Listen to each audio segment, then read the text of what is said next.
فوراً بعد کے جو احوال تھے اس میں سے بہت باتوں کا ذکر ہوا، اور اس بات کا بھی ذکر ہوا کہ آپ نے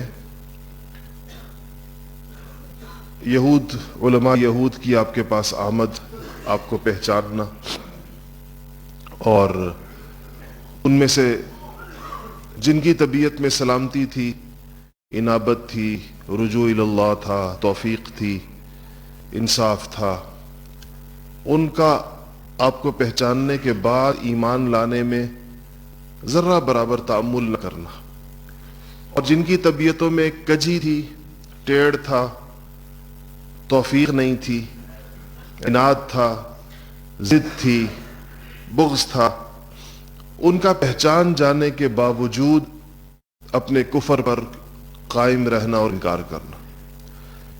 اس پہ حضرت عبداللہ ابن سلام رضی اللہ تعالی عنہ نے نبی کریم صلی اللہ علیہ وسلم کے سامنے جو اپنی قوم کے مزاج کو باقاعدہ ڈیمانسٹریٹ کر کے دکھایا، اس کے اوپر بات ہو گئی تھی پچھلے جمعے۔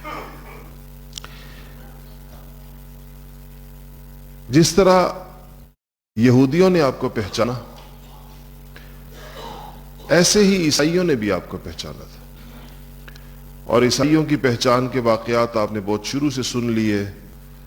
ورقہ ابن نوفل، اس کے بعد بحیرہ راہب، اس کے بعد نستورہ راہب، اس کے بعد مختلف مواقع کے اوپر۔ ایک واقعہ میں یہاں پہلے تو بیان کر چکا ہوں کسی جمعے کے اندر، مجھے یاد پڑتا ہے، لیکن وہ چونکہ اس تسلسل کے اندر آ رہا ہے تو دوبارہ سے بیان کر دیتا ہوں۔ کچھ چیزیں مجھے دوبارہ اس سے بیان کرنی پڑتی ہیں کہ چونکہ یہ سیرت جو 50 لیکچرز کے اندر مکمل کی جا رہی ہے اللہ تعالیٰ کی توفیق سے، تو چونکہ یہ ریکارڈ بھی ہو رہی ہے تو ایک تسلسل، جو لوگ یہاں پہنچ نہیں پاتے الحمدللہ پوری دنیا میں دیکھتے اور سنتے ہیں، فیس بک پہ، یوٹیوب پر اور دیگر ذرائع سے، اوورسیز پاکستانی بہت بڑی تعداد میں باہر کے ملکوں سے بہت پابندی کے ساتھ انتظار کرتے ہیں کہ اگلا لیکچر کب اپلوڈ کیا جائے گا۔ تھوڑی ہمیں تاخیر ہو تو ان کے بار بار ہمیں پیغامات پوری دنیا سے آنا شروع ہو جاتے ہیں کہ ابھی تک اگلا لیکچر اپلوڈ نہیں ہوا، تو اس لیے اس تسلسل کے اندر بات دوبارہ اگر آ جائے تو کوئی اس کے اندر حرج نہیں ہے۔ عیسائیوں میں جو سب سے مشہور ایک اسلام تھا، یہ حضرت سلمان فارسی، باہر بیٹھ جائیں، باہر ہی بیٹھ جائیں، باہر بیٹھ جائیں، تشریف رکھیں، اندر جگہ نہیں ہے، باہر تشریف رکھیں، بند کر دیا کریں دروازے لاک کر دیں۔ اور آپ حضرات سے بار بار عرض کرتا ہوں اس بات کو کہ جب اندر جگہ نہ ہو تو باہر بیٹھا کریں، اندر آنے والے لوگوں کو تکلیف ہوتی ہے۔ تو وہ ان میں ایک حضرت سلمان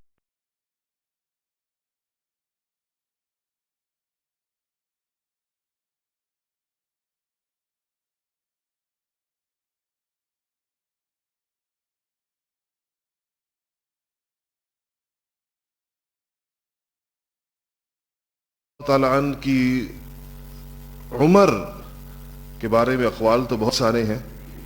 علامہ ذہبی بہت مشہور محدث ہیں، اور ان کی تاریخ اسلام پر اور اسماء الرجال پر بہت ساری کتابیں۔ تو ذہبی کہتے ہیں کہ جتنے اقوال سلمان فارسی کی عمر کے بارے میں ہیں، یعنی بعض مورخین کہتے ہیں کہ سلمان فارسی نے حضرت عیسیٰ علیہ السلام کا زمانہ دیکھا، تو حضرت عیسیٰ علیہ السلام تو 650 برس پہلے، تو بہت بڑی عمر بندی ہے۔ بعض کہتے ہیں نہیں، عیسیٰ علیہ السلام کا نہیں دیکھا، ان کے جو حواری تھے، یعنی براہ راست جو صحابہ تھے عیسیٰ علیہ السلام کے، ان کا زمانہ دیکھا ہے۔ کچھ لوگ کہتے ہیں 300 سال عمر تھی، کچھ کم و بیش۔ علامہ ذہبی کی رائے یہ ہے کہ یہ عمر جو تھی جناب سلمان فارسی کی 250 برس کم سے کم بالاتفاق ہے، کہ سب لوگوں کا اس پہ اتفاق ہے کم و بیش کہ 250 برس عمر جناب سلمان فارسی کی ہوئی۔ اچھا، ان کو سلمان ان کا نام ہے، ان کو سلمان الخیر بھی کہتے ہیں، یعنی سراپا خیر، جس کو اللہ جل شانہ نے بہت خیروں سے نوازا۔ ایک آتش پرست گھرانے میں پیدا ہونے کے باوجود اللہ پاک نے ان کو زمانے کی جو بھی ہدایت کی شکلیں تھیں ان ساروں تک ان کی رسائی ہوئی۔ تیسری جو ان کی وجہ شہرت ہے وہ یہ ہے کہ غزوہ خندق میں جو خندق کھودی گئی تھی وہ آپ کی تجویز کے اوپر، آپ مشورے کے اوپر کھودی گئی تھی۔ ابو سفیان رضی اللہ تعالیٰ عنہ جو اس وقت مسلمان نہیں ہوئے تھے، عرب کے ذہین ترین لوگوں میں ان کا شمار ہوتا تھا۔ یہ خاندان ذہین لوگوں کا ہے، بہت جنگی مہارتوں کو سمجھنے والے، ان کے والد بھی، ان کے دادا بھی، پھر ان کے بیٹوں میں سیدنا امیر معاویہ رضی اللہ تعالیٰ عنہ حکمت، فراست اور سیاست کے امام تھے۔ تو جب انہوں نے ان کو دیکھا، خندق دیکھی تھی سفیان نے، ابو سفیان رضی اللہ تعالیٰ عنہ، تو انہوں نے اس وقت یہ کہا تھا کہ یہ جنگ کا کوئی عربی طریقہ نہیں ہے، یعنی عرب اس طرح کی جنگ نہیں کرتے، خندق کھودنا یہ کوئی عجمی طریقہ کار ہے۔ سلمان فارسی رضی اللہ تعالیٰ عنہ نے اپنے اسلام لانے کی داستان کو خود بیان کیا، اور ایک کی اور وجہ شہرت کہہ لیں یا ایک بات جن کے بارے میں آتی ہے کہ جب عرب میں ہر کوئی اپنے باپ دادا یا قبیلے کا ذکر کیا کرتا تھا کہ میں فلاں کا بیٹا ہوں، میں فلاں کا بیٹا ہوں، تو سلمان اپنی نسبت بس اسلام کی طرف کرتے تھے۔ ان کا مشہور جملہ ہے، کسی نے اسلام، میں اسلام کا بیٹا ہوں، تو وہ اپنی کوئی ان کے پاس اس طرح ذکر کرنے کے لیے، حالانکہ ان کے والد خود ان کی روایت کے مطابق بڑے مالدار آدمی تھے، اپنے گاؤں کے، اپنے علاقے کے بڑے مذہبی اعتبار سے بھی اور دنیاوی اعتبار سے بھی بڑے معروف آدمی تھے۔ سلمان رضی اللہ تعالیٰ عنہ فرماتے ہیں کہ میں فارس کا رہنے والا تھا، اس لیے فارسی کہلاتے ہیں، اور میرے والد صاحب جو تھے وہ، ہم ایک آتش پرست گھرانے کے سے ہمارا تعلق تھا، پجوس کہتے ہیں ان کو، مجوسی تھے مذہباً، اور کہتے ہیں کہ ہمارا ایک آتش کدہ تھا، اور وہ اس میں آتش پرستوں میں یہ بات بڑے فخر کی سمجھی جاتی ہے کہ اپنے آتش کدوں کی آگ بجھنے نہ دے، کیونکہ آگ کی پوجا کرتے تو آگ بجھ گئی تو گویا کہ ان کا خدا بجھ گیا، تو آگ ہمیشہ جلائے رکھتے ہیں۔ اور بعض ایسے آتش کدے تھے جن میں سینکڑوں ہزاروں سالوں سے آگ جل رہی تھی، مستقل اس میں آگ کا اہتمام ہوتا تھا۔ تو وہ کہتے تھے کہ میرے باپ نے مجھے، ہمارا ایک اپنا آتش کدہ تھا اور مجھے میرے باپ نے اس کا نگران اور محافظ بنایا ہوا تھا، میری ذمہ داری یہ بھی تھی کہ اس میں آگ بجھنے نہ دی جائے۔ کہنے لگے کہ میں ایک دن جا رہا تھا کہیں پر، اور تو مجھے رستے میں ایک کلیسا نظر آیا، گرجا نظر آیا، تو میں نے دیکھا کہ اندر کوئی آوازیں آ رہی ہیں، تو میں اندر گیا تو وہ نصارہ کا ایک معبد تھا، اور وہ لوگ اس میں بیٹھے ہوئے کوئی اپنی عبادت کر رہے تھے، نماز میں مشغول تھے، جو زمانے کی نماز تھی۔ تو کہنے لگے کہ مجھے ان کی عبادت بڑی پسند آئی، اور میں نے تو صرف آگ کی عبادت دیکھی تھی، پہلی دفعہ میں کوئی اور عبادت دیکھ رہا تھا کہ اللہ کی عبادت ہو رہی ہے۔ تو ظاہر بات ہے یہ نبی کریم صلی اللہ علیہ وسلم کی تشریف آوری سے بہت پہلے کا زمانہ ہے۔ تو کہتے ہیں میں وہاں ان کے ساتھ بیٹھ گیا، اور مجھے ان سے میں نے پوچھا کہ یہ کیا دین ہے، تو انہوں نے میں کچھ اپنے دین کی تفصیلات بیان کی۔ تو کہنے لگے میں جب گھر واپس آیا تو میرے والد نے مجھ سے پوچھا کہ تم کہاں رہ گئے، تو میں نے کہا کہ میں ایک لوگوں کے پاس گیا تھا اور ان کا دین میں نے دیکھا، اور ان کا دین ہمارے دین سے بہتر ہے۔ تو میرے والد صاحب کو بہت سخت افسوس ہوا کہ ہمارے گھر کے اندر بے دین بندہ پیدا ہو گیا، اور انہوں نے کہا کہ، میرے والد نے کہا کہ ہرگز نہیں، ہمارا دین جو ہے وہ نصارہ کے دین سے بہتر ہے۔ میں نے پھر تھوڑا اس پر کوئی بات کی، تو انہوں نے اس کے اوپر، میرے والد صاحب نے مجھے بیڑیاں ڈال کر قید کر دیا گھر کے اندر، اس خیال سے کہ دوبارہ نہ نکلے ان کی جانب۔ تو کہتے ہیں کہ میں نے ان پادریوں سے کہہ لیں یا جو بھی وہاں پر راہب تھے، ان راہبوں سے میں نے یہ پوچھا تھا کہ تمہارے دین کا مرکز کہاں ہے، تو انہوں نے کہا کہ ہمارے دین کا جو مرکز ہے اور ہمارے بڑے لوگ ہیں وہ ملک شام میں ہوتے۔ تو میرے دل میں یہ شوق پیدا ہوا کہ میں ملک شام کی طرف جاؤں اور اس دین کے بڑے لوگوں کو دیکھوں، وہ کون لوگ۔ فرماتے ہیں کہ جب مجھے میرے والد نے قید کر لیا تو میرا ایک ملازم تھا، اور میں نے اپنے اس ملازم کو اس پر آمادہ کر لیا کہ وہ میرا ایک پیغام پہنچا دے انہی راہبوں کی جانب، اور ان سے جا کر یہ کہے کہ جب آپ کا کوئی قافلہ یا پہ کوئی لوگ شام کی طرف جا رہے ہوں تو مجھے اس کی اطلاع کر دیں کسی طریقے سے، اسی ملازم کے ذریعے مجھے اس کی اطلاع دے دیں۔ تو کہنے لگے کہ انہوں نے میں قید میں ہی تھا کہ مجھے ان کی اطلاع ملی کہ انہوں نے کہا کہ ہمارا ایک قافلہ شام جا رہا ہے۔ کہتے میں نے اپنے ملازم کو آمادہ کیا، کوئی رشوت وشت دی یا جو کچھ بھی کیا، تو اس پر کہتے ہیں کہ اس نے مجھے کھول دیا اور میں ان کے پاس چلا گیا، اور ان کے ساتھ میں ملک شام پہنچ گیا۔ شام پہنچا یعنی فارس سے شام چلے گئے۔ کہتے شام پہنچا تو میں نے وہاں جا کے معلومات کی کہ سب سے بڑا راہب، سب سے بڑا ان کا مذہبی پیشوا کون ہے؟ تو کہتے مجھے جس بندے کا بتایا گیا تو میں اس کے پاس جا کر اپنے آپ کو پیش کر دیا کہ میں آپ کے پاس رہنا چاہتا ہوں، دین سیکھنا چاہتا ہوں، اس دین پر عمل کرنا چاہتا ہوں۔ تو اس نے مجھے اپنے ساتھ رکھ لیا۔ سلمان کہتے ہیں کہ وہ بندہ کوئی صحیح آدمی نہیں تھا، بظاہر وہ راہب تھا، دنیا سے بے رغبت تھا، اور در حقیقت وہ بہت بڑا دنیا دار تھا۔ تو کہتے میں وہیں پر تھا کہ اس کا انتقال ہوا اور لوگ آئے اس کے پاس۔ تو میں نے لوگوں سے کہا کہ تم جس کو بہت بڑا راہب سمجھتے ہو اور تم اس کو پیسے دیا کرتے تھے خرچ کرنے کے لیے اللہ کے رستے میں، وہ سارے پیسے جمع کرتا تھا، وہ سارا سونا چاندی جمع کرتا تھا۔ تو میں نے ان کو بتایا کہ اس کوٹھڑی کے پیچھے ایک کوٹھڑی ہے، اس کو کھودو، اس کے اندر مٹکے پڑے ہوئے ہیں، چونکہ میں تو ساتھ رہتا تھا، مجھے پتا تھا اس کے اندر مٹی کے مٹکوں کے اندر وہ ساری دولت پڑی ہوئی ہے جو مختلف وقتوں میں لوگوں نے اس کو اللہ کے لیے دی تھی، وہ اس نے اپنی خزانہ بنایا ہوا تھا۔ کہتے جب یہ میں نے لوگوں کو بتایا اور لوگوں نے واقعی جا کر اس کوٹھڑی کو کھودا، اس کے اندر سے اتنی مٹکے نکلے سونے چاندی سے بھرے ہوئے، تو لوگ بڑے غصے کے اندر آئے، اور اس کی لاش جس کو وہ بڑے اعزاز اور احترام کے ساتھ دفنا چکے تھے، اس کو دوبارہ نکال کر جلا دیا ان لوگوں، اور بہت ہی اس کے ساتھ جو ہے وہ سنگسار کیا۔ اس کی جگہ کہتے ہیں کہ پھر ایک اور عالم بیٹھ، ایک اور بندہ اس کی جگہ پر آئے۔ سلمان رضی اللہ تعالیٰ عنہ فرماتے ہیں کہ اب جو بندہ اس کا آیا، اس کا جو جانشین تھا، کہتے ہیں وہ انتہائی نیک، عبادت گزار اور زاہد اور حقیقی معنوں کے اندر ایک راہب تھا۔ تو کہتے ہیں مجھے اس سے اس قدر محبت ہوئی، میں اس کے ساتھ رہا، میں نے اس کی اللہ کے ساتھ اس کے تعلق کو یا دنیا سے اس کی بے رغبتی کو میں نے اتنا دیکھا، تو کہنے لگا کہ ان کی زندگی جتنی تھی میری گزری، جب ان کا آخری وقت آیا، نزع کا عالم ان پہ گویا طاری ہوا، تو میں نے ان سے کہا کہ آپ مجھے یہ وصیت کیجئے، یہ بتائیے کہ آپ کے بعد میں کس کے پاس جا کے رہوں؟ تو انہوں نے مجھے کہا کہ تم میرے مرنے کے بعد موصل، عراق کا جو مشہور شہر، آج بھی اس کا نام موصل ہی، کہا تم موصل چلے جاؤ، وہاں کا جو راہب ہیں بڑے، وہ بڑے اللہ والے، تم ان کے پاس رہو۔ تو کہتے ہیں کہ میں ادھر چلا گیا۔ اس کے بعد کہتے ہیں ان کی زندگی ساری میں ان کے ساتھ رہا۔ ان کے جب انتقال کا وقت آیا، میں نے ان سے پوچھا کہ میں کہاں جا کر رہوں، تو انہوں نے مجھے کہا کہ نصیبین ایک شہر ہے، تو کہا کہ تم ادھر جا کے رہو اور اس کے راہب کے پاس۔ میں اس کے پاس رہا۔ کہتے ہیں اس کے انتقال کا وقت آیا، میں نے ان سے پوچھا تو انہوں نے مجھے عموریہ ایک اور شہر ہے کہا، انہوں نے مجھے وہاں پر بھیج دیا۔ تو کہا کہ جب اس کے انتقال کا وقت آیا، اس سے اندازہ لگائیں کہ کتنی لمبی عمر تھی کہ یہ شام والا بھی فوت ہوا، موصل والا بھی فوت ہوا، عموریہ والا بھی، نصیبین والا بھی فوت ہوا، عموریہ والا بھی فوت ہوا۔ اب کہتے ہیں جب اس کے وفات کا وقت آیا تو میں نے ان کو سارا بتایا، میں نے کہا کہ میں اس طرح شام سے میرا سفر شروع ہوا تھا، اور پھر میں موصل میں رہا، پھر میں نصیبین میں رہا، پھر میں اب آپ کے پاس آیا ہوں۔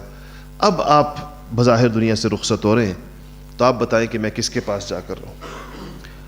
تو کہتے ہیں کہ اس نے مجھے کہا کہ اس وقت کوئی ایسا عالم عیسائیت کے اندر موجود نہیں ہے کہ جس کی طرف میں تمہاری رہنمائی کروں، تمہیں ریفر کروں، تمہیں بھیجوں اس کی طرف۔ البتہ آخری نبی کا زمانہ قریب آ رہا ہے، اور بجائے اس کے کہ اب تم عیسائی راہبوں کو ڈھونڈو اور تم ان کے پاس جا کر رہو، تم اس سرزمین کے اوپر جا کر رہو جہاں پر اس آخری نبی نے اپنے ظہور کے بعد ہجرت کر کے جہاں پر آنا ہے، تو تم وہاں چلے جاؤ۔ اور وہ اسے مجھے کہا کہ اس طرح نخلستانوں کی سرزمین، یثرب کا پتہ بتایا، اور یہ کہا۔ اس کے بعد کہتے ہیں وہ فوت ہو گئے۔ کہتے اس کی تجہیز و تکفین سے ہم فارغ ہوئے، اور بس میرے دل میں امنگ ہوئی کہ میں جا کر آخری نبی نے جہاں پر آنا ہے میں وہاں چلا جاؤں۔ تو کہتے ہیں کہ میں ایک جو قافلے اس طرف جایا کرتے تھے، تو میں نے ان میں سے ایک سے بات کی، میں نے کچھ اس عرصے کے اندر کچھ میں جانور وانور پالتا تھا، تو میرے پاس اپنی کچھ گائے بکریاں جمع تھیں، تو میں نے ان سے کہا کہ جب کوئی قافلہ جانے والا ہو یثرب کی طرف تو مجھے بتائے۔ تو کچھ عرصے کے بعد ایک قافلہ کہتے ہیں تیار ہو گیا، اور اس سے میری بات ہوئی۔ میں نے ان کو کرائے کی مد کے اندر اپنی بکریاں اور اپنی بھیڑیں اور اپنی گائے وغیرہ ان کو دے دی کہ وہ مجھے اس کے عوض میں یثرب تک پہنچائیں گے۔ کہتے ہیں بڑے ظالم لوگ تھے، مجھ سے کرایہ بھی لیا، اور چونکہ میں اکیلا تھا اور تنہا تھا، وہ بہت سارے لوگ تھے، تو مجھے غلام بھی بنا لیا اور مجھے لے جا کر یثرب کے بازار میں بیچ دیا، حالانکہ میں آزاد تھا اور میں یہاں پر آیا تھا۔ کہتے وہاں پر ایک یہودی نے مجھے خرید لیا۔ ایک روایت میں آتا ہے کہ وہ کہتے ہیں کہ میں یثرب میں نبی کریم صلی اللہ علیہ وسلم کی تشریف آوری سے پہلے 10 بار بکا ہوں، مختلف لوگوں کے ہاتھ میں، ایک کے بعد ایک، ایک کے بعد ایک، ایک کے بعد ایک کے ہاتھ میں لوگ بیچتے رہے، خریدتے رہے، جیسا غلام ہوتے۔ اب خدا جانے یہ کتنی مدت ہے جو انہوں نے یثرب میں گزاری ہے، کیونکہ راہب نے یہ کہا تھا کہ ابھی ان کا ظہور نہیں ہوا، اس کا مطلب ہے ادھر آپ کا ظہور ہوا ہوگا مکہ میں، پھر آپ نے مکہ مکرمہ کے اندر 13 برس گزارے، اس کے بعد ظاہر بات ہے اس کے بعد آپ نے ہجرت فرمائی ہے، تو یہ سارا زمانہ اس کا سلمان فارسی رضی اللہ تعالیٰ عنہ ان کا یہ مدینہ میں گزرا ہے، یثرب میں۔ کہتے ہیں اس کے بعد مجھے وہ جو عموریہ والا راہب تھا اس نے مجھے 3 باتیں، 3 علامتیں بتائی تھیں۔ اس نے کہا، جب میں نے ان سے پوچھا کہ جو آخری نبی آئیں گے تو میں پہچانوں گا کیسے؟ ان کا 3 باتیں دیکھ لینا۔ ایک یہ کہ وہ صدقے کا مال نہیں کھائیں گے، صدقہ نہیں کھائیں گے۔ دوسرا یہ ہے کہ وہ ہدیہ قبول کریں گے، کوئی ان کو ہدیہ دے تو ان کو قبول کریں گے۔ تیسرا یہ ہے کہ ان کے دونوں شانوں کے درمیان، دونوں کاندھوں کے درمیان مہر نبوت ہوگی۔ یہ 3 علامتیں دیکھ لینا۔ کہتے ہیں کہ میں جب آیا تو میں اپنے آخری جس آقا کے پاس تھا تو میں اس کے باغ میں، کھجوروں کے باغ میں کام کر رہا تھا، جو مزدوری جس طرح اپنے اس کے مالک کے کہنے کے مطابق میں اوپر چڑھا ہوا تھا، باغ، کھجور کے باغ کے اوپر، درخت کے اوپر۔ تو کہتے ہیں نیچے اس میرے مالک کا، میرے آقا کا چچزاد بھائی آیا اور میرے آقا سے کہنے لگا کہ تم نے یہ بنی قیلہ کے بچوں کو دیکھا؟ بنی، میں نے بتایا تھا نا کہ قیلہ نام تھا اوس اور خزرج کی ماں کا، دونوں بھائی تھے چونکہ، تو یہودی ان کو بہت ہی حقارت سے مخاطب کیا کرتے تھے۔ تو کہنے لگے کہ ان کو دیکھا یہ اوس اور خزرج کو، یہ آج کل اس کے پیچھے ہو گئے ہیں، وہ جسے نبوت کا دعویٰ کیا۔ کہتے ہیں نبوت کا لفظ سنا اور اس کی تو میری عجیب کیفیت ہوگی کہ جو بندہ جو سال ہر سال سے انتظار میں، اس کی کیا کیفیت ہوگی۔ تو کہنے لگے میں تو ایسے لگا جیسے میں ابھی درخت سے گر جاؤں گا نیچے۔ میں تیزی کے ساتھ نیچے اترا اور میں نے پوچھا اس سے، چچزاد بھائی سے، اپنے آقا کے، کہ کس نے نبوت کا دعویٰ کیا ہے اور کدھر ہے وہ؟ تو کہتے ہیں جیسے میں نے یہ بات پوچھی تو میرے آقا کو بڑا تعجب ہوا کہ مالکوں کی گفتگو کے اندر غلام نے کیسے انٹرپٹ کیا۔ تو اس نے کھینچ کے تھپڑ میرے منہ پہ مارا اور مجھے کہا کہ تمہارا کیا کام ہے اس بات کے اندر جو ہم آپس کے اندر کر رہے ہیں، اور چڑھو واپس جاؤ، جو تمہیں جو کام حوالے کیا ہے وہ کرو۔ تو کہتے ہیں میں دوبارہ اوپر آ گیا، لیکن میرے کان لگے ہوئے تھے ان دونوں کی طرف کہ آپس کے اندر کیا بات کرتے ہیں۔ تو فرماتے ہیں کہ جب انہوں نے کہا کہ اس نے ذکر کیا کہ وہ فلانی جگہ کے اوپر بیٹھے ہوئے، اور قباء کا ذکر کیا کہ قباء کے اندر آئے ہیں اور یہ لوگ جو ہیں وہ جوق در جوق وہاں جا رہے ہیں ان کے پاس۔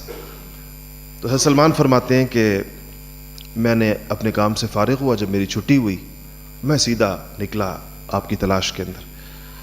تو کہنے لگے کہ جب میں گیا تو میں نے آپ کو قباء کے اندر تشریف فرما دیکھا، آپ کی پہلی زیارت میں نے کی۔ اب مجھے تو وہ 3 جو علامتیں بتائی تھیں راہب نے، مجھے تو اس کی تلاش تھی۔ تو کہتے میرے پاس کچھ رقم تھی تو میں نے وہ آپ کو پیش کی اور میں نے کہا کہ جی یہ صدقہ ہے اور آپ کے لیے ہے اور آپ کے رفقا کے لیے۔ تو کہا کہ آپ نے فرمایا، مجھ سے کہا کہ میں صدقہ نہیں کھاتا، لیکن یہ میرے رفقا اس کو استعمال کر لیں گے، اور آپ نے اپنے رفقا میں تقسیم کر دی۔ کہتے ہیں جب یہ آپ نے کہا تو میری پہلی علامت پوری ہو گئی۔ تو کہتے ہیں کہ میں نے کہا کہ ایک تو پوری ہو گئی۔ کہتے ہیں واپس آ گیا، پھر میں نے کچھ پیسے جمع کرنے شروع کیے، اور کچھ پیسے میرے پاس جمع ہوئے تو میں ایک دفعہ دوبارہ آپ کی خدمت میں حاضر ہوا اور میں نے کہا کہ یہ کچھ آپ کے لیے میں ہدیہ لے کر آیا۔ تو کہ جب میں نے ہدیہ کہا تو آپ نے اس کو قبول فرما لیا۔ تو کہ میری دوسری علامت بھی پوری ہو گئی۔ اب کہتے ہیں مجھے تیسری علامت کا انتظار تھا۔ تو کہتے ہیں کہ میں آ گیا اور چند روز کے بعد اب آپ مدینہ منورہ تشریف لا چکے تھے۔ تو کہتے ہیں میں چند روز کے بعد میں پھر آپ کی خدمت میں آپ کو ڈھونڈتا ہوا، ظاہر بات ہے۔ تو مجھے پتہ چلا کہ آپ بقیع کے اندر تشریف فرما۔ بقیع مدینہ منورہ کا جو قبرستان جس کو آج جنت البقیع کہتے ہیں، اس زمانے میں بقیع کہلاتا تھا۔ تو کہتے ہیں میں بقیع کے اندر مجھے پتہ چلا کہ آپ وہاں پر ہیں۔ تو میں وہاں پر گیا تو آپ اپنے ساتھیوں کے ساتھ تشریف فرماتے۔ کہنے لگے کہ میں تو چونکہ اب تیسری علامت کی مجھے تلاش تھی مہر نبوت کی، تو میں ایسے پیچھے کی طرف سے آیا کہ آپ کے مونڈھے میں دیکھ سکوں. آپ نے چادر پہنی ہوئی تھی، تو میں نے کہا کوئی شاید گفتگو کے دوران آپ کے کندھے سے چادر ڈھلک جائے گی تو میں دیکھوں گا مہر نبوت ہے یا نہیں.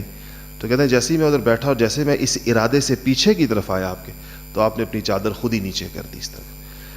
تو کہا کہ جب آپ نے چادر نیچے کی اور مجھے مہر نبوت نظر آئی تو میں وارفتگی کے ساتھ آپ کو لپٹ گیا اور میں نے آپ سے کہا کہ مجھے آپ نے ارشاد فرمایا، مجھ سے کہا کہ اب تم سامنے آ کے بیٹھ جاؤ، مطلب تمہارا مقصد پورا ہو گیا، تم نے دیکھ لی مہر نبوت.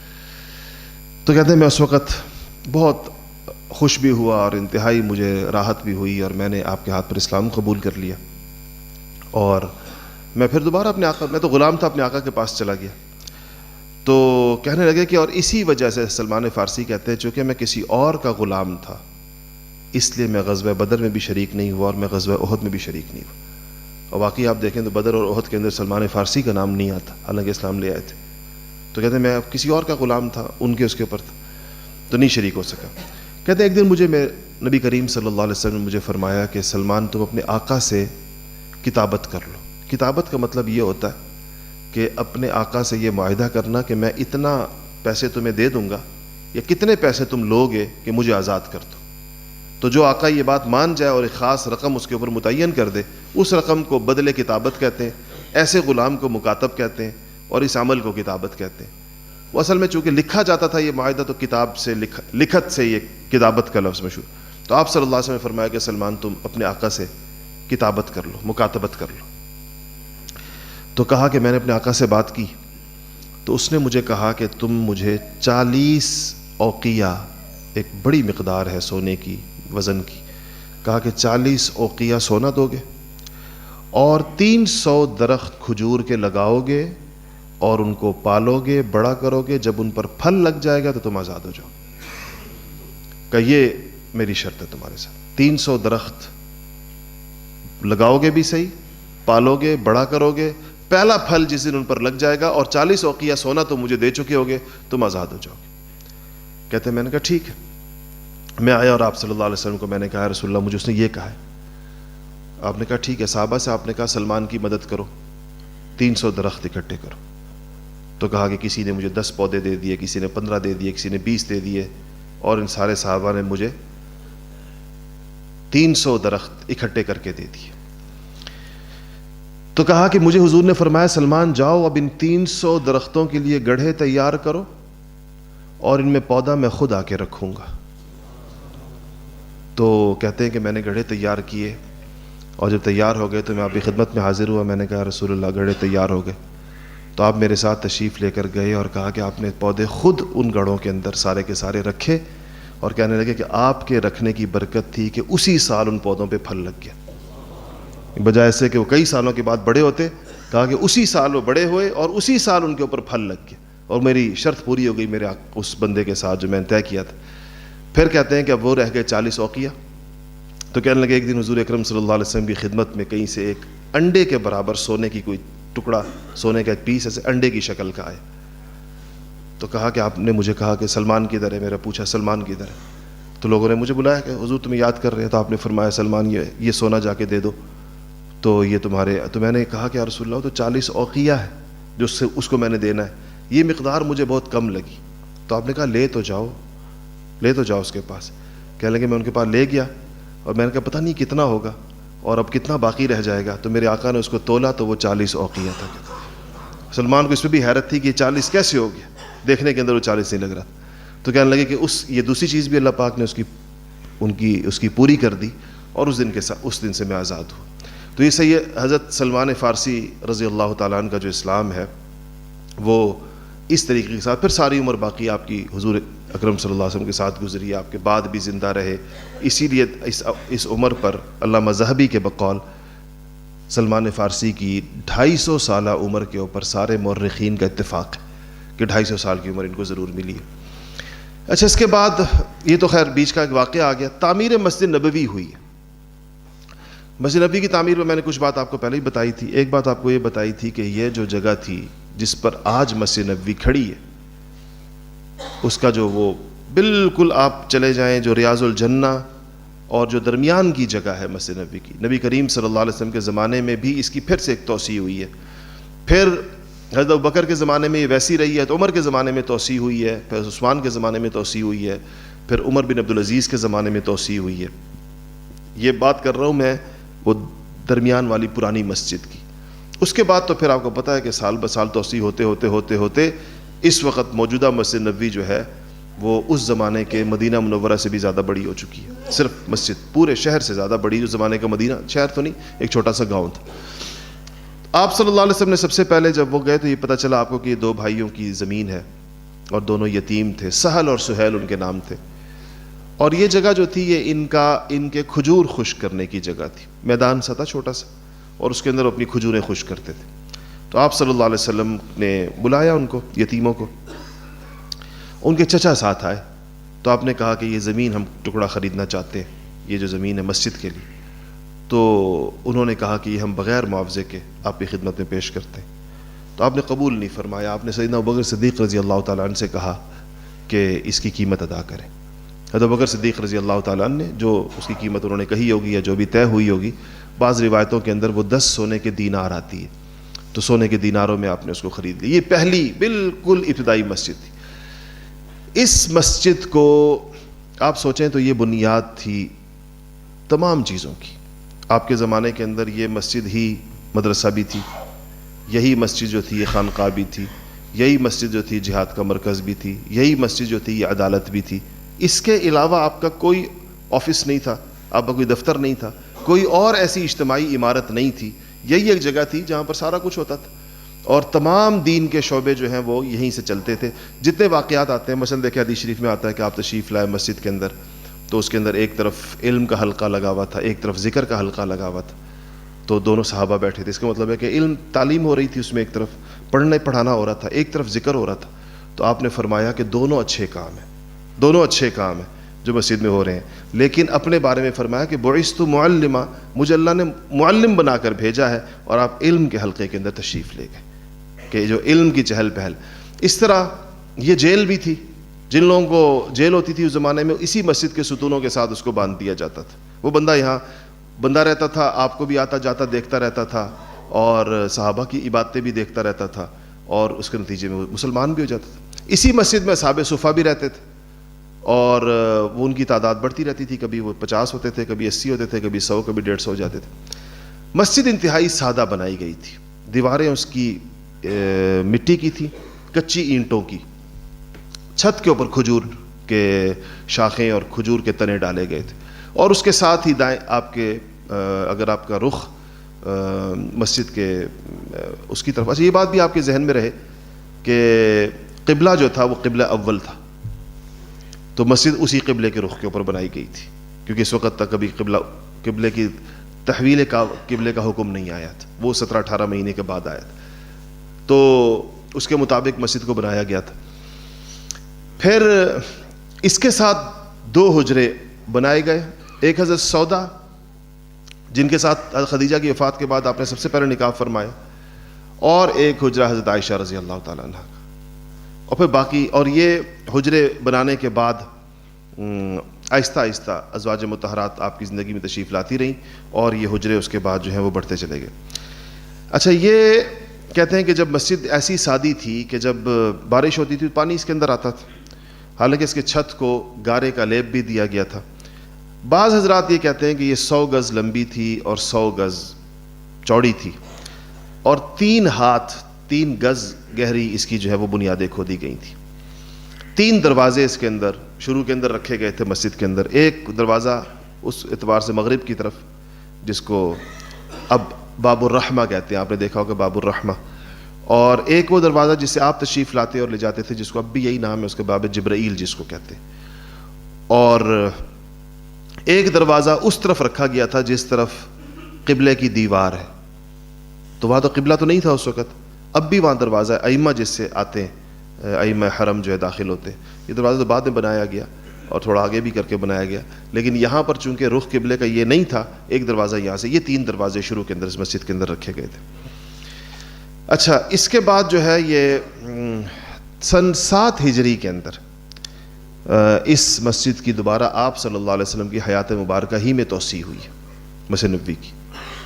اور اس توسیع کے بعد اب جو ہمارے پاس مسجد کے اندر علامتیں ہیں، جس کو میں آپ کو بتاتا رہتا ہوں کہ جو مسجد کے درمیانی ستون، یہ بات ہو رہی ہے پرانی ترکی مسجد جو کہ ترکی مسجد کہلاتی ہے، آپ نے دیکھی بھی ہے. تو یہ جو اس کے اندر جس پہ سونے کا پانی چڑھا ہوا ہے جن ستونوں کے اوپر، اور اس کے بارے میں بتایا کہ یہ وہ حصہ تھا جس پر آپ صلی اللہ علیہ وسلم کے زمانے میں چھت تھی، یہ 7 ہجری کے بعد والی چھت کی بات ہوتی ہے. یہ پہلی والی چھت 1 ہجری والی کی نہیں ہوتی، 7 ہجری میں آپ کی حیات مبارکہ کے اندر. یعنی یہ مسجد ترکوں نے جو اب ایک اس کے اندر علامتیں لگا کر اس کو پریزرو کرنے کی کوشش کی ہے اس زمانے کی مسجد کو، یہ آپ کی حیات مبارکہ کے آخری دور کی مسجد کو، جس کی توسیع شدہ شکل جو تھی، اس میں یہ بتا دیا انہوں نے، اس کو محفوظ کر دیا ہے کہ آپ کے زمانے میں چھت کتنے حصے کے اوپر تھی. اور یہ بھی میں آپ کو بتا چکا ہوں کہ مسجد کی جو حد تھی اس کو بھی محفوظ کر دیا ہے. آپ نے دیکھا ہوگا کہ اگر آپ کبھی چھت کے ستونوں کی طرف غور کریں گے تو سبز رنگ کی پلیٹیں ستونوں کی جڑ کے اندر لگی ہوئی ہیں، ایک پورے قطار کے اندر، یوں کر کے بھی، یوں کر کے بھی اور یوں کر کے بھی سبز رنگ کی پلیٹ ہے. اور وہ بالکل جہاں پر ستون چھت کے ساتھ مل رہا ہوتا ہے اس جگہ پر لگی ہوئی ہے، اور اس پر لکھا ہوا ہے ھذا حد مسجد النبی صلی اللہ علیہ وسلم. یہ رسول اللہ صلی اللہ علیہ وسلم کی مسجد کی حد تھی، یہاں تک یہ مسجد تھی. سیدنا عمر فاروق، حضرت بکر صدیق کے زمانہ مختصر سا زمانہ تھا، 2 سوا 2 2.5 سال کا، تو اس کے آپ کے زمانے میں مسجد ویسی کی ویسی رہی. عمر فاروق رضی اللہ تعالی عنہ کے زمانے میں اس مسجد میں تھوڑی سی توسیع ہوئی ہے، اور یہ توسیع جو ہے یہ اچھا پھر اس کے بعد قبلہ آپ کے حیات میں قبلہ بدل گیا، قبلہ موجودہ طرف آ گیا تو وہ دروازہ بند ہو گیا، جو دروازہ قبلے کی سمت کے اندر تھا، کیونکہ اس طرف تو قبلے کی دیوار آ گئی جہاں پر اب اس وقت قبلہ ہے. عمر فاروق رضی اللہ تعالیٰ عنہ کے زمانے میں کوئی دو صفیں کہہ سکتے ہیں آپ، مسجد قبلے کی جانب بڑھائی گئی، اور ایک طرف تو ازواج مطہرات کے حجرے تھے، اس طرف تو توسیع نہیں ہوئی، دوسری طرف مزید تھوڑی سی توسیع عمر فاروق رضی اللہ تعالیٰ عنہ کے زمانے کے اندر ہوئی. اور پھر حضرت عثمان غنی رضی اللہ تعالیٰ عنہ کے زمانے میں یہ مسجد اس زمانے کے اعتبار سے جو پختہ کہلا سکتی ہے، تو وہ مسجد جو ہے عثمان غنی رضی اللہ تعالیٰ عنہ کے زمانے میں ہوئی. حضرت عثمان غنی رضی اللہ تعالیٰ عنہ کے زمانے میں جب یہ توسیع ہو رہی تھی تو آپ نے کہا کہ پتھر کا استعمال ہوگا، ذرا مسجد بڑی ہوگی، حالات بہت بدل. عثمان غنی کا زمانہ بہترین فتوحات کا، غنیمت کا زمانہ تھا، اور خوب مسلمانوں کی کشائش بھی تھی. تو جب حضرت عثمان نے ایک مسجد کو ذرا بہتر تعمیر کرنا چاہا تو صحابہ کرام کی ایک بڑی جماعت کو اس کے اوپر اشکال ہوا، اور انہوں نے کہا کہ اس مسجد کو حضور اکرم صلی اللہ علیہ وسلم کے دور کی طرح کچا اور سادہ رہنے دیا جائے. اب ضرورت تھی، لوگ بڑھ رہے تھے، اتنا بڑا وہ ایک بہت بڑا مرکز بن چکا تھا اسلامی. آپ صلی اللہ علیہ وسلم کے زمانے کے مدینہ منورہ سے ہٹ کر اسلامی ریاست کی سرحدیں کہاں سے کہاں جا چکی تھی عثمان غنی کے زمانے میں. اس کے مطابق ظاہر بات ہے مرکز تو مسجد ہی چل رہا تھا، تو اس لیے یہاں پر ضرورت تھی تعمیر کی. تو حضرت عثمان نے اس موقع پر جو آپ نے مشہور حدیث سنی ہوئی ہے بہت کہ من بنا للہ مسجدا یبتغی بہ وجہ اللہ، تو کہا کہ مشہور حدیث ہے کہ جس نے مسجد بنائی اللہ تعالیٰ کے لیے، یبتغی بہ وجہ، اس میں وہ اللہ کی رضا چاہتے ہوئے اس نے مسجد بنائی، تو اللہ جل شانہ اس کے لیے ویسا ہی محل جنت کے اندر بنائیں گے. تو بن اللہ لہ بیتا فی الجنہ، دوسری روایت کے اندر آتا ہے، ایک آتا ہے کہ لہ مثل فی الجنہ، اسی کے مثل اللہ جل شانہ اس کے لیے جنت کے اندر محل. یہ 2 الگ الگ روایتیں ہیں. اس لیے بعض لوگوں کو یہ اس بات کا، چونکہ اس روایت میں جو اس وقت میرے سامنے سیدنا عثمان غنی رضی اللہ تعالیٰ عنہ کی جو روایت ہے، اس میں کہا گیا ہے کہ اللہ جل شانہ اس کے لیے مثلہ فی الجنہ، اسی کے مثل جنت کے اندر بنائیں گے. جیسی مسجد دنیا میں بنائے گا ویسی مسجد اللہ پاک، ویسا محل اس کے لیے جنت میں بنائیں گے. اور دوسری روایت کے اندر آتا ہے کہ جس نے اللہ کے لیے گھر بنایا، اللہ اس کے لیے اپنی شان کے مطابق گھر جنت کے اندر اس کے مطابق. حضرت عثمان غنی نے یہ حدیث صحابہ کو سنائی اور کہا کہ دیکھو، اگر حضور اکرم صلی اللہ علیہ وسلم نے مسجد بنانے کے اوپر جنت کا گھر کی وہ دی ہے، بشارت دی ہے، اس لیے میں اس مسجد کی توسیع بھی کرنا چاہتا ہوں اور اس کو صحیح معنوں کے اندر بنانا چاہتا ہوں. تو بہرحال یہ پھر 29 ہجری کے اندر حضرت عثمان غنی کے زمانے کی تعمیر شروع ہوئی، اور 10 مہینے کے اندر اس کی دوبارہ تعمیر ہوئی، اور وہ تقریباً قبلے کی جانب تو یہی جگہ ہے، یہ جس جگہ آج بھی ائمہ مسجد نبوی، ائمہ حرم نبوی جس مصلی کے اوپر کھڑے ہو کر نماز پڑھاتے ہیں، یہ وہی جگہ ہے جہاں عثمان غنی نے جہاں پر مصلی ڈالا تھا اور ان کے زمانے کی ہے۔ البتہ یہ جو اس کی جو دوسری طرف ہے جہاں باب السلام اور باب الرحمہ اور یہ دروازے ہیں باب ابی بکر، اس طرف کی جو توسیع ہے، یہ دروازے اس وقت جہاں پر لگے ہوئے ہیں، یہ عمر بن عبدالعزیز رحمۃ اللہ علیہ کے زمانے کی توسیع ہے۔ عمر بن عبدالعزیز رحمۃ اللہ علیہ کے زمانے کی توسیع میں قبلے کی جانب توسیع نہیں ہوئی، اس سمت کے اندر توسیع ہوئی، اور وہیں پر آ کر وہ رک گئی ہے۔ اس کے بعد سے پھر اس سمت کے اندر آپ دیکھیں تو مسجد نہیں، نہ قبلے کی سمت میں عثمان غنی کی توسیع سے آگے نہیں گئی، اور اس سمت کے اندر عمر بن عبدالعزیز کی توسیع سے مسجد آگے نہیں گئی۔ باقی پھر پورا شہر مدینہ کا جو مسجد میں آیا وہ مختلف زمانوں کے اندر، ترکوں کے دور میں بھی آتا رہا، اس سے پہلے بھی آتا رہا، اور اب موجودہ سعودی حکمرانوں کے زمانے میں، شاہ فہد کے زمانے میں مشہور توسیع ہوئی ہے، پھر شاہ عبداللہ کے زمانے کے اندر بھی توسیع ہوئی ہے، اور یہ کام کم و بیش مسجد نبوی کے اندر چلتا رہتا ہے۔ یہ اس لیے بہت مبارک اور بڑی اہم ترین چیز ہے۔ مسجد نبوی کی تاریخ پر مستقل کتابیں لکھی گئیں، صرف مسجد نبوی کی اس کی توسیع پر، اس کی ایک ایک چیز کے اوپر، اس کے کس طرح اس کو سارا بنایا گیا، کیا چیز کیسے لگائی گئی، کہاں پر کیا ہوا، کیونکہ اس کی بہت بڑی تاریخی اہمیت ہے۔ یہ رسول اللہ صلی اللہ علیہ وسلم کا مرکز تھی، یہ رسول اللہ صلی اللہ علیہ وسلم کی تربیت گاہ تھی، یہ رسول اللہ صلی اللہ علیہ وسلم کا مدرسہ تھی، یہی آپ کی خانقاہ تھی، یہی وہ آپ کا تمام دینی کاموں کا، یہ جہاد کا مرکز تھی، لشکر یہاں سے روانہ کیے جاتے تھے، یہ آپ کی عدالت تھی، یہاں بیٹھ کر آپ نے سارے فیصلے صادر فرمائے، اپنی حیات مبارکہ کے تمام فیصلے آپ نے اسی مسجد کے اندر بیٹھ کر ان کو صادر فرمایا۔ تو اس لحاظ سے اس کی بڑی غیر معمولی اہمیت ہے مسجد نبوی کی سیرت النبی کے اندر۔ اس کے بعد اس سے تھوڑا سا آگے چل کر ایک جنازے کی جگہ طے ہوئی۔ آج میرا خیال تھا کہ میں 2 چیزیں اور کر لوں گا تو ہم دوسری صدی ہجری میں چلے جائیں گے، لیکن بات پوری نہیں ہو سکی۔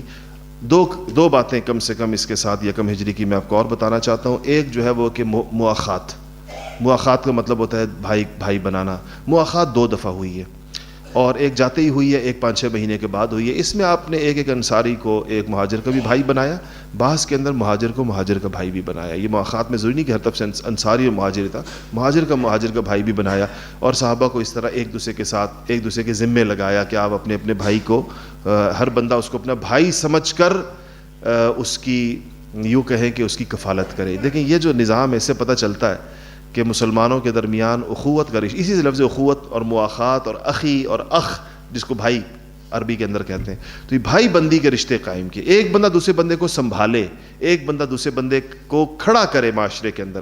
یہ اس سے پتہ چلتا ہے کہ یہ کتنی بڑی سنت ہے جو آج ہم سے رہ گئی ہے۔ آج ہمارے درمیان کسی کو کھڑا کرنے کا نظام نہیں ہے۔ اگر ہم کسی کو اپنا ملازم بنا لیتے ہیں تو ہماری خواہش ہوتی ہے یہ اس کی نسلیں بھی ہماری ملازم رہیں اور یہ ہمارا نوکر رہے ہمیشہ۔ ہمیں کبھی یہ خواہش نہیں ہوتی کہ ہم اس کو کھڑا کر دیں اور یہ خود مختار ہو جائے۔ صحابہ کے درمیان وہ لوگ جو صحابہ کے غلام تھے ایک زمانے کے اندر، وہ صحابہ کی زندگیوں کے اندر بڑے بڑے تاجر بن گئے، اور صحابہ نے ان کو کھڑا کیا، باقاعدہ ان کو سپورٹ کیا۔ تو ہمارے پاس بھی اگر کوئی بندہ آ جائے اور کچھ وقت کے لیے وہ مجبوراً ہماری کو ملازمت کرنے پر آمادہ پر اس کو کرنی پڑ جائے، ہمیں اس کو کھڑا کرنے کی کوشش کرنی چاہیے، اس کو تعلیم دلا دیں، اس کو کوئی اسکل سکھا دیں، اس کا اگر ویزا لگ سکتا ہے کہیں باہر کے ملک جا کر وہ ذرا بہتر کما سکتا ہے، اس کو باہر بھیج دیں۔ آپ کو اللہ تعالیٰ دوسرا ملازم دے دے گا، دوسرا بندہ دے دے گا۔ یہ خواہش نہ رکھیں کہ جو بندہ میرے پاس ملازم بن کر آ گیا ہے اب یہ ساری عمر میرا ملازم رہے اور بس یہ کہیں بھی کسی اور جگہ نہ جا سکے، یہ نہیں کرنا چاہیے۔ اگر کبھی بھی آپ کا ملازم آپ کے پاس آئے کہ مجھے بہتر میرے لیے کوئی صورت بن رہی ہے تو آپ کو خوش دلی کے ساتھ اس کو اجازت دینی چاہیے اور اس کو سپورٹ کرنا چاہیے بہتر طریقے کے ساتھ۔ یہ مواخات ہے۔ دیکھیں یہ جو لوگ آج ہمارے ساتھ کام کر رہے ہیں شرعاً اسلامی اعتبار سے یہ ہمارے بھائی ہیں، ہمارے درمیان چاہے ملازم ہو چاہے مالک ہو چاہے کوئی بھی، ان کے درمیان اخوت کا ایک رشتہ ایسا ہے جو امت ہونے کے اعتبار سے ہے۔ یہ ہم لوگوں نے اس کے اندر اتنا بڑا فرق ڈال دیا، حالانکہ یہ اسلامی تعلیمات کے سراسر خلاف ہے۔ جب صحابہ کے درمیان ہر قسم کے کام کرنے والے لوگ تھے لیکن اس کی بنیاد پہ کسی کا چھوٹا بڑا ہونے کا فیصلہ نہیں ہوتا تھا جس طرح آج کل ہوتا ہے کہ صحابہ کے اندر جو پیشوں سے وابستہ صحابہ تھے، کیا ان صحابہ کو کسی بھی اعتبار سے کمتر سمجھا گیا ان کی نسبت جن کے پاس زیادہ پیسہ تھا؟ جیسے سید عبد الرحمن ابن عوف کتنے مالدار صحابی تھے، لیکن اس بنیاد پر، ان کے مال کی بنیاد پر یہ نہیں کہا جاتا کہ ان کو معاشرے کے اندر ان کو اگر فضیلت حاصل ہے تو اشرم بشرا ہونے کی وجہ سے کہ اس کے اندر وہ داخل تھے۔ آج ہمارے درمیان ایک معاشی تقسیم پیسوں کی بنیاد پر لوگوں کے درمیان قائم ہوئی ہے۔ ہم یہ سمجھتے ہیں فلانا بندہ، ہم 2-3 قسم کی تقسیمات ہیں، اس تینوں تقسیمات کی بنیاد پر اسلامی معاشرے میں چھوٹائی بڑائی قائم نہیں ہوتی۔ نہ نسب کی بنیاد پر ہوتی ہے کہ فلانا جو فلانی برادری کا ہے اور فلانا جو ہے فلانی قوم کا ہے، اس بنیاد پر اس کے اندر کوئی وہ زیادہ عزت کا مستحق ہے، ایسا نہیں۔ یا فلانے کے پاس پیسہ زیادہ ہے فلانے کے پاس پیسہ کم ہے، یہ بھی نہیں. ایک ہی پیمانہ ہے انسانوں کے درمیان عزت اور ذلت کا، اور وہ اللہ جل شانہ کا قائم کردہ پیمانہ ہے کہ ان اکرمکم عند اللہ اتقاکم، کہ اللہ کے نزدیک تم میں سے سب سے زیادہ معزز وہ ہے جو سب سے زیادہ متقی ہے، جو سب سے زیادہ پرہیزگار ہے، جو سب سے زیادہ صاحب ایمان ہے. وہ زیادہ عزت کا لائق ہے، زیادہ تکریم کا لائق ہے، زیادہ اس قابل ہے. اس کے علاوہ یہ باقی سارے کے سارے انسانوں کے بنائے ہوئے. تو آپ نے مواخات بنا کر انصار اور مہاجرین اور انصار کو ایک لڑی میں پرو دیا. یہ خیال لوگوں کا ختم ہو گیا میں مہاجر ہوں، میں انصاری ہوں. یہ خیال ختم ہو گیا میں اوس سے ہوں، میں خزرج سے ہوں، میں قریش سے ہوں، میں فلانی جگہ سے ہوں، میں فلانی جگہ سے ہوں. سب کو ایک کر دیا، اور انصار نے حق ادا کر دیا سنبھالنے کا. اپنے کاروباروں میں شریک کر دیا، اپنے کھیتوں کے اندر شریک کر دیا، ہر چیز کی ان کو آفر کی. لیکن مہاجرین نے بھی بڑی غیرت اور استغنا کا ثبوت دیا. حضرت عبدالرحمن ابن عوف کہتے ہیں مجھے جس کا بھائی بنایا گیا تو اس نے مجھے کہا کہ یہ میری یہ چیزیں اور یہ ساری کی ساری میں عادی کرتا ہوں آپ کے ساتھ، جو اس کے پاس ایسٹس تھے، جو اس کی جتنی ملکیت تھی. کہتے ہیں میں نے اسے کہا کہ بھائی اللہ تعالیٰ تمہارے مال میں برکت عطا فرمائے، تمہارا مال اللہ پاک تمہیں نصیب کرے. میں تمہارے مال سے خوشی لوں گا، مجھے تم صرف بازار کا رستہ دکھا دو. اور میں خریدنے بیچنے والا آدمی ہوں، تاجر آدمی ہوں. میں خود بازار کے اندر زیرو کیپٹل سے مدینہ کے بازار میں سیدنا عبدالرحمن ابن عوف رضی اللہ تعالیٰ عنہ نے اپنی تجارت کا آغاز کیا، اور اسی شہر میں اللہ نے اس زیرو کیپٹل سے شروع ہونے اور اپنے مسلمان بھائی کی پیشکش کو یعنی جس کو کہنا چاہیے شکریہ کے ساتھ انہوں نے اس کو قبول کرنے سے انکار فرمایا.